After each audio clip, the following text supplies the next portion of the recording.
हाय दोस्तों, कैसे हैं आप लोग। आई होप कि आप लोग अच्छे होंगे। आज क्लास 10 चैप्टर नंबर 6 त्रिभुज। त्रिभुज किसे कहते हैं, त्रिभुज कितने प्रकार के होते हैं, त्रिभुज बनाने के लिए न्यूनतम कितने बिंदु की आवश्यकता होती है, इन सभी के बारे में चर्चा करेंगे। आज की जो क्लास होगी एकदम बेसिक होगा। तो त्रिभुज किसे कहते हैं, तीन भुजाओं से घिरी हुई आकृति को हम क्या कहते हैं, त्रिभुज कहते हैं। तीन भुजाओं से घिरी हुई आकृति को हम क्या कहते हैं, त्रिभुज कहते हैं। त्रिभुज में क्या क्या होते हैं, त्रिभुज में तीन शीर्ष होते हैं। ये आपका त्रिभुज हो गया, ये तीन भुजा हो गया। एक भुजा ये हो गया, एक भुजा ये हो गया और एक भुजा ये हो गया। ये आपका ए बी सी, ये आपका भुजा हो गया। तीन भुजा होते हैं और तीन आपके शीर्ष होते हैं ए बी सी, और तीन आपके पास क्या होते हैं, कोण होते हैं। त्रिभुज बनाने के लिए न्यूनतम कितने बिंदु की आवश्यकता होती है, न्यूनतम कितने बिंदु की आवश्यकता होती है। अगर आपको तीन बिंदु दे दिया जाए तो क्या आप त्रिभुज बना सकते हैं। कुछ लोग कहेंगे हाँ सर बिल्कुल, क्यों नहीं बना सकते हैं। एक बिंदु यहाँ पर ए है, एक बिंदु बी है, दूसरा बिंदु सी है।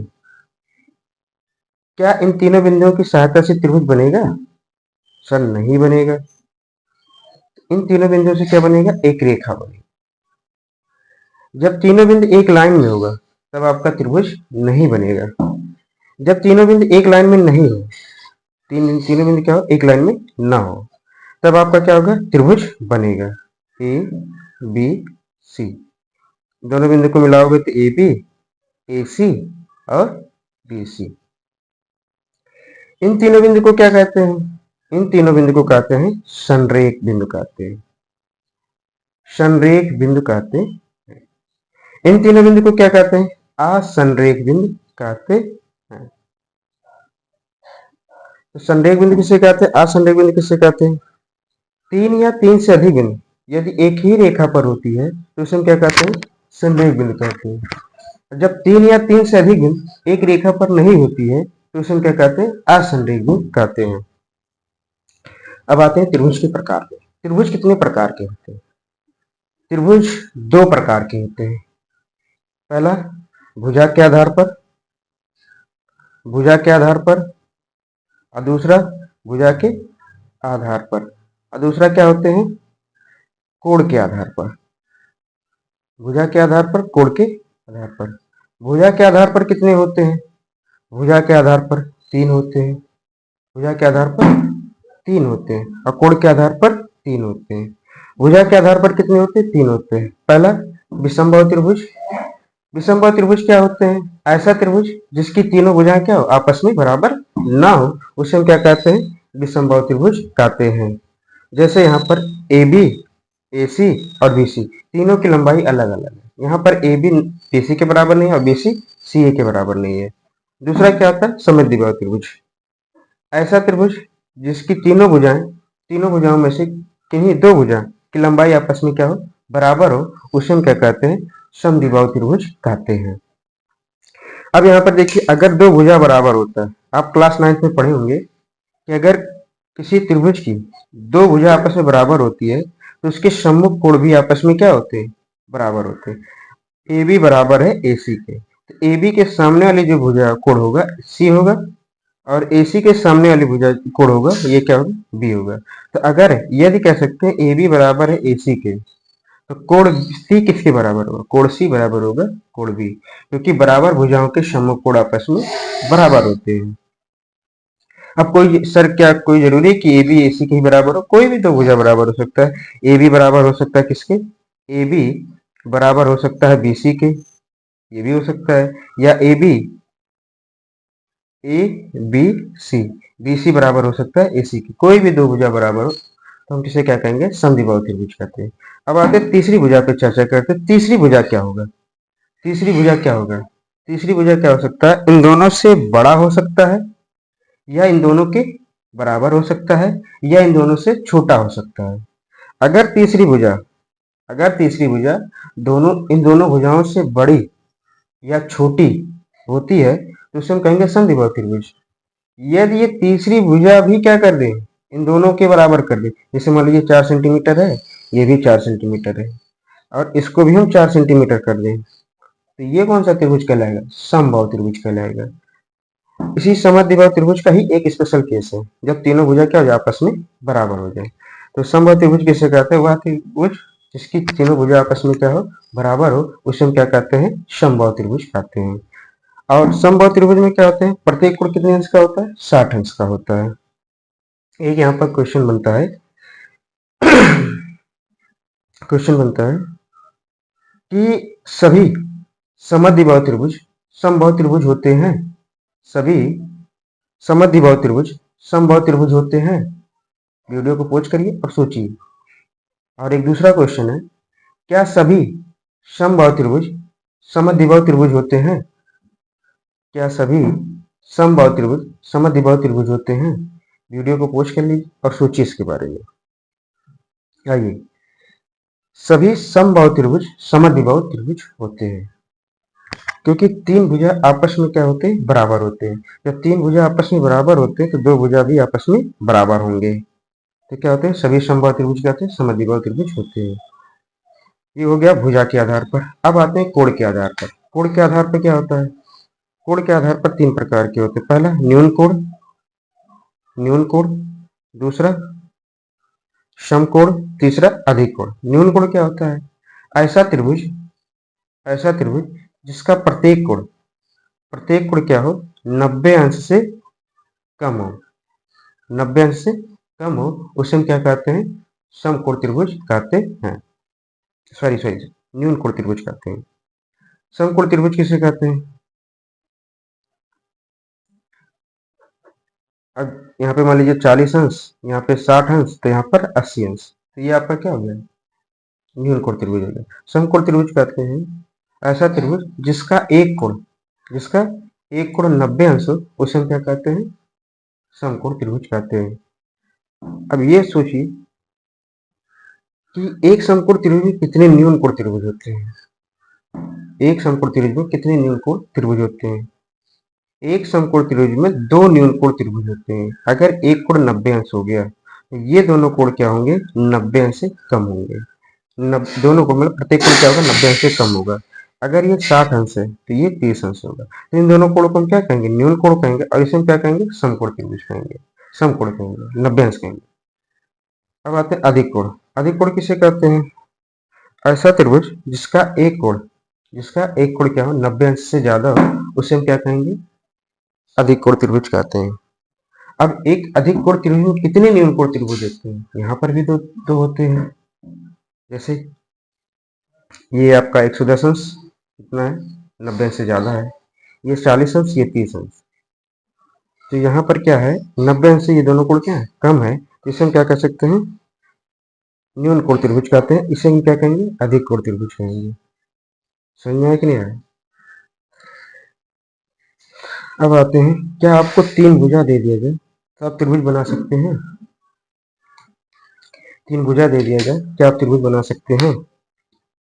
जैसे एक भुजा दे दिया गया आपको 5 सेंटीमीटर, दूसरा आपको 4 सेंटीमीटर और तीसरा आपको 10 सेंटीमीटर। क्या इन तीनों भुजाओं की सहायता से आप त्रिभुज बना सकते हैं? कुछ लोग कहेंगे हाँ सर बिल्कुल, क्यों नहीं बना सकते हैं। आइए बात करते हैं। ये मान लीजिए आपका 10 सेंटीमीटर, 5 सेंटीमीटर हुआ, 4 सेंटीमीटर हुआ, 10 सेंटीमीटर हुआ। अब इन तीनों भुजाओं की सहायता से हम क्या करेंगे? एक त्रिभुज बनाएंगे। मान लीजिए एक स्केल है, मान लेते हैं स्केल है, ये 10 सेंटीमीटर का है, 10 सेंटीमीटर का। और ये जो ब्लैक पेन है ये 5 सेंटीमीटर का है। और ये जो रेड पेन है ये आपका 4 सेंटीमीटर का है। ये आपका 4 सेंटीमीटर का। क्या इन भुजाओं से आपका त्रिभुज बनेगा? ये आपका 5 सेंटीमीटर का हो गया, ये आपका 4 सेंटीमीटर का हुआ, और ये आपका 10 सेंटीमीटर का हुआ। अब देखिए ये जो भुजा है ये बड़ी भुजा, और इन दोनों का योगफल 5 और 4 9, छोटी आ रहा है, तो इससे त्रिभुज बनेगा? नहीं बनेगा। मान लीजिए आप इसको ऊपर करेंगे, इसको आप ऊपर की तरफ खींचेंगे, तो ये त्रिभुज बनेगा? त्रिभुज नहीं बनेगा। क्यों? क्योंकि यहाँ पर थोड़ा सा कम हो गया, यहाँ पर थोड़ा सा कम हो गया, त्रिभुज नहीं बनेगा। अब मान लीजिए हम 4 सेंटीमीटर वाले को हम 5 सेंटीमीटर कर दें, 4 सेंटीमीटर वाले को हम 5 सेंटीमीटर कर दें, यानी 5 सेंटीमीटर ये, 5 सेंटीमीटर ये, और ये 5 सेंटीमीटर, 10 सेंटीमीटर, सॉरी 10 सेंटीमीटर। क्या अब त्रिभुज बनेगा? तो मान लीजिए 10 सेंटीमीटर का स्केल है, ये आपका रेड ब्लैक पेन जो है ये भी 5 सेंटीमीटर का है, और रेड पेन जो है ये भी आपका 5 सेंटीमीटर का है। क्या आप त्रिभुज बनेगा? तो 10 सेंटीमीटर का स्केल, 5 सेंटीमीटर का रेड पेन, 5 सेंटीमीटर का आपका ब्लैक पेन, तो 5 और 5 10, और 10 ये जोड़ने पे दोनों की लंबाई सेम आ रहा है, तो इससे त्रिभुज बनेगा। अब आप इसको जैसे ही इसको पकड़ के खींचेंगे ऊपर की तरफ तो आपका त्रिभुज बनेगा। तो ये जो इसका कॉर्नर पॉइंट होगा ये कहाँ पर आएगा? अंदर की तरफ जाएगा, तो यहाँ से आपका त्रिभुज नहीं बनेगा। अब आते हैं तीसरा पॉइंट। अगर ये 5 सेंटीमीटर ले लेते हैं और इसको 6 सेंटीमीटर ले लेते हैं और इसको 10 सेंटीमीटर लेते हैं, अब क्या त्रिभुज बनेगा? अब देखते हैं। ये मान लीजिए 10 सेंटीमीटर का है स्केल, और ये आपका 5 सेंटीमीटर का ब्लैक पेन, और ये आपका 6 सेंटीमीटर का है। अब क्या होगा?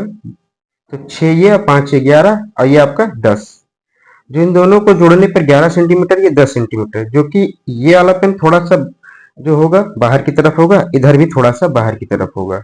अब आप इसको मान लीजिए इस पेन को, इन दोनों पेन को ऊपर की तरफ खींचेंगे, तो अब क्या होगा? जो बाहर पार्ट निकला होगा ये अंदर की तरफ आएगा, और जब अंदर की तरफ आएगा तो आपका क्या होगा? त्रिभुज बनेगा। तो यानी इस कंडीशन में आपका क्या होगा? त्रिभुज बना। ये कौन सा कंडीशन है? अभी तक क्या किए थे आप? 10 सेंटीमीटर ये लिए थे, 5 सेंटीमीटर ये, 4 सेंटीमीटर ये, तब आपका त्रिभुज नहीं बना था। यानी इन दोनों को जोड़ने पर 9 सेंटीमीटर आया था, और ये 10 सेंटीमीटर, यानी दोनों को जोड़ने पर क्या हुआ था? छोटा हुआ था, नहीं आया। दूसरा कंडीशन आपने क्या लिया था? 5 सेंटीमीटर ये, 5 सेंटीमीटर ये, दो भुजाओं को आपने जोड़ा, 10 आया, और तीसरी भुजा के बराबर था 10, तब भी नहीं बना त्रिभुज। फिर तीसरा कंडीशन आपने क्या लिया? एक 5 सेंटीमीटर ये, 6 सेंटीमीटर ये, 10 सेंटीमीटर ये, फिर आपने 6 और 5 को जोड़े तो 11, दो भुजाओं को आपने जोड़ा और तीसरी भुजा से क्या हुआ? बड़ी हुआ। यानी इस कंडीशन पे आपका त्रिभुज बनेगा, यानी दो भुजाओं को हम जोड़े और तीसरी भुजा से क्या हो? बड़ी हो, तब जाके हमारा त्रिभुज बनेगा। तो यहाँ से एक कॉन्सेप्ट मिला क्या? दो भुजाओं का योगफल क्या हो? तीसरी भुजा से बड़ी हो, तब आपका क्या होगा? त्रिभुज बनेगा। अब आपके पास हम क्या कर लेंगे? अच्छा, दोनों का अंतर ले लें। जैसे आपने जोड़ा 6, 5 + 6 क्या होगा? बड़ा होगा 10 से। क्या सर इन्हीं दोनों को जोड़ा जाएगा? इन दोनों को नहीं जोड़ा जाएगा, इन दोनों को भी चेक कर लेते हैं। 10 + 6 ये भी बड़ा होगा 5 से, और इन दोनों को ले लीजिए तीसरा कंडीशन, 5 + 10 इज इक्वल क्या हो जाएगा? ग्रेटर देन 6 के। यानी तीनों कंडीशन में क्या हो रहा है? दो भुजाओं का योगफल जो हो रहा है तीसरी भुजा से क्या हो रहा है? बड़ी हो रहा है, तब आपका त्रिभुज बनेगा।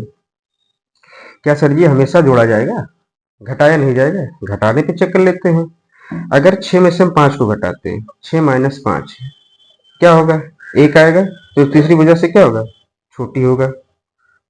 यानी दो भुजाओं का अंतर तीसरी भुजा से क्या हो रहा है? छोटी हो रहा है। 10 में से 6 घटाइए, 10 - 6 इज लेस देन कितना होगा? 5 के, तभी छोटा आ रहा है। अब आप 10 में से 5 को घटाइए और कितना आएगा? 6 आएगा, ये भी छोटा है। यानी इन तीनों कंडीशन पर भी आपका त्रिभुज बनेगा। यानी त्रिभुज बनने के शर्त क्या होंगे? दो भुजाओं का योग तीसरी भुजा से बड़ी होनी चाहिए, या कह सकते हैं दो भुजाओं का अंतर तीसरी भुजा से क्या होना चाहिए? छोटी होना चाहिए। तो यहां से हम क्या कह सकते हैं? देखिए, त्रिभुज त्रिभुज की दो भुजाओं का योग तीसरी भुजा से बड़ा होता है। ये आपको आगे पर में मिलेगा, वहां पर हम सिद्ध करेंगे। दो भुजाओं का योग क्या होना चाहिए? दो भुजाओं का योग, जैसे आपने ए बी जोड़ा, सी से क्या होना चाहिए? बड़ा होना चाहिए। हमेशा नहीं कि यही दोनों जोड़ा जाए, किसी के मन में सर ये भी दोनों जोड़ा जाए, तो B plus C is greater than क्या हो? सी के, और C plus C is greater than क्या हो जाए? बी के। तो हम कह सकते हैं क्या? दो भुजाओं का योग तीसरी भुजा से बड़ी होनी चाहिए, तभी हमारा त्रिभुज बनेगा। या कह सकते हैं दो भुजाओं का अंतर तीसरी भुजा से क्या होना चाहिए? छोटी होना चाहिए। जैसे यहाँ पे a - b, यहाँ पे मार लगा दे। मार लगाने का मतलब ये हुआ कि अगर वैल्यू हमारा नेगेटिव में आएगा, मान लीजिए आप 5 में से अगर 6 घटा दो तो -1 आता है, तो हमको भुजा भुजा की जो लंबाई होता है नेगेटिव नहीं होता, पॉजिटिव होता है।